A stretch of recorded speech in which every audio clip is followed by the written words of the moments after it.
Are you finding it harder to sleep as you get older? Here's what I've developed, and I'm telling all my patients about it. My ultimate sleep routine for seniors. Hey everyone, I'm Dr. Michael Breus, the sleep doctor. First, before you begin the routine, I'm gonna tell you what not to do. Unless you need to, avoid taking your medications in the evening time. I wanna be clear about this. You gotta talk to your doctor before you do anything with your meds.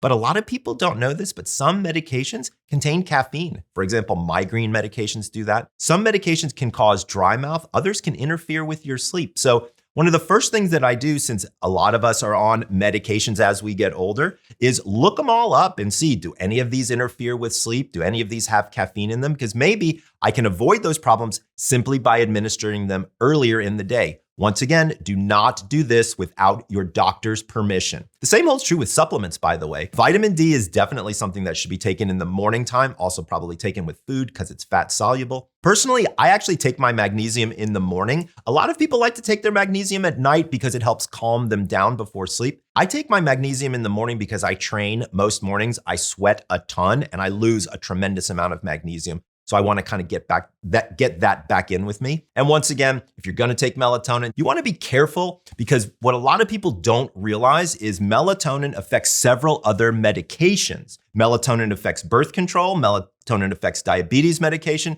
It affects SSRIs, which are depression and anxiety medication, and in some cases, blood pressure medication. So folks in my age range, we're on medications. So we need to know if we're taking a medication that melatonin affects before we start taking that melatonin. Also, avoid naps. I know that's hard sometimes, but naps later in the day are really detrimental to being able to allow you to fall asleep easily and stay asleep at night. Now, let's be fair, as we get older, sometimes our schedules aren't as packed as they once were, or we're watching a ball game or a game show on TV in the middle of the afternoon and slowly we fall asleep.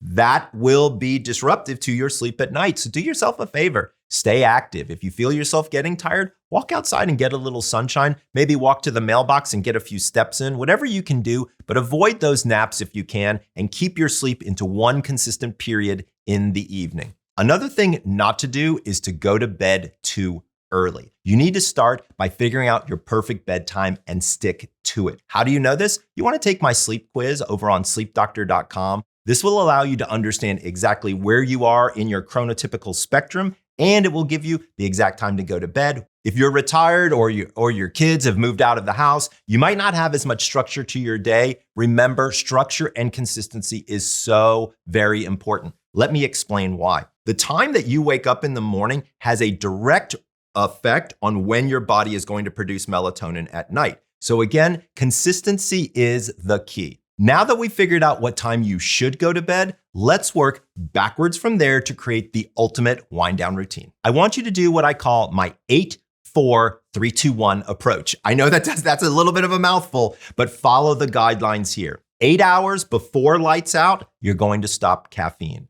Why? Because caffeine has a half-life of between 6 and 8 hours. And if we can get 50% of the caffeine out from your circling brain, we have a much better shot of getting you to sleep. 4 hours before bed, stop your exercise. We just don't want your body to get too hot because when your body is hot, it takes a long time for you to cool down. So if you can, stop 4 hours before lights out. 3 hours before bed, stop alcohol. I know, I'm not a lot of fun. Alcohol is the #1 sleep aid in the world, but alcohol destroys stage 3-4 sleep. And as we get older, that turns out to be incredibly important sleep because that is our physical restoration. So don't have alcohol within 3 hours of bedtime. Drink at least 2 glasses of water and limit yourself to 2 drinks. 2 hours before bed, you're gonna wanna stop most food intake. Now, I wanna be clear, if you need to take medication with food or something like that, this isn't what counts. But giving your body that time to actually digest is gonna be a really, really important thing to do. And then 1 hour before bed, you're gonna wanna stop fluids. In general, hydration should be front-loaded much, much earlier in the day. After that, I use my power down hour. So 1 hour before lights out, chop that up into 3 20-minute segments, 20 minutes to just get stuff done. So a lot of times that might be a last-minute phone call, even an email, just something to make your early morning a little bit easier. 20 minutes for hygiene, maybe brush your teeth, shower, things like that. Make sure to go to the bathroom, even if you feel like you don't need to, because we want to get any excess fluid out of the system as best we can. And then 20 minutes for some form of meditation, relaxation, prayer, read the Bible. I don't really care what you do here, but you want it to be calming and relaxing. I'm probably the only sleep doctor in the universe that says it's okay to fall asleep during this period with the television on. Now, I'm going to tell you a little bit about my wind down routine. First thing I like to do is I like to watch a sports wrap up on ESPN just to see what happened during the daytime. Then I turn off the television and usually my bulldog sits right next to me and I do some form of meditation or breath work. To be fair, he's got a great breathing rhythm. So I try to match his breathing rhythm sometimes because he's kind of this nice, slow, steady breathing rhythm. And we meditate together. It's actually quite fun and it puts me into a very relaxed type of mood. So to be clear, you have to adapt to what works best for you. TV is not completely off limits unless it upsets your bed partner. Now, if you wake up in the middle of the night, you need to know that is normal. So the way sleep works is your core body temperature rises. And it gets to a point where it hits its peak and then it begins to fall. That fall is where your brain is to release melatonin. Your core body temperature keeps falling, but at some point it's gotta rise again. Otherwise you go hypothermic and you die. When you rise again, you move into a lighter stage of sleep and almost everybody wakes up. Now here's the thing. You gotta be awake for a good 30 to 45 seconds to even know that you're awake. So most people just roll over, move to the side, something like that. It's the people who have the problem of they wake up and they can't return to sleep where it gets a little bit more difficult. So I've actually done an entire video looking at what to do to fall back asleep at night. You can check that out, but here are a few quick tips. Number one is a breathing technique called 4-7-8 breathing. So after you may have gotten up and gone to the restroom, get back in your bed and here's what I want you to do. You'll take a slow, deep breath in, counting to 4. You will then hold that breath for a count of 7, then exhale slowly for a count of 8. It's very calm, it's very slow. You don't have to breathe too fast or too slow, anything like that. 10 to 12 cycles of this will immediately lower your heart rate and allow your body to get more relaxed and get back into sleep. Now, if you've tried this technique and you're still awake, a lot of practitioners would say, hey, go ahead and get up and get out of bed.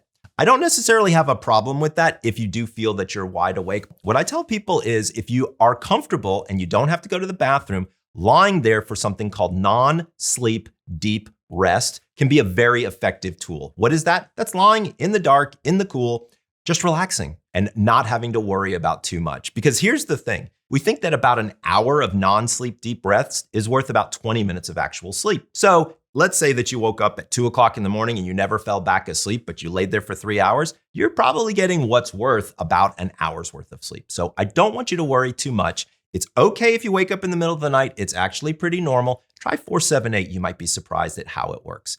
As you get older, the number of things that can negatively impact your sleep grows and grows. But the good news is that in addition to what I've covered here, there are a lot of steps that you can take to ensure that you get a peaceful night's rest. For some of my top tips on how to sleep better as you get older, check out my video right here. This is Dr. Michael Breus, the Sleep Doctor, wishing you sweet dreams.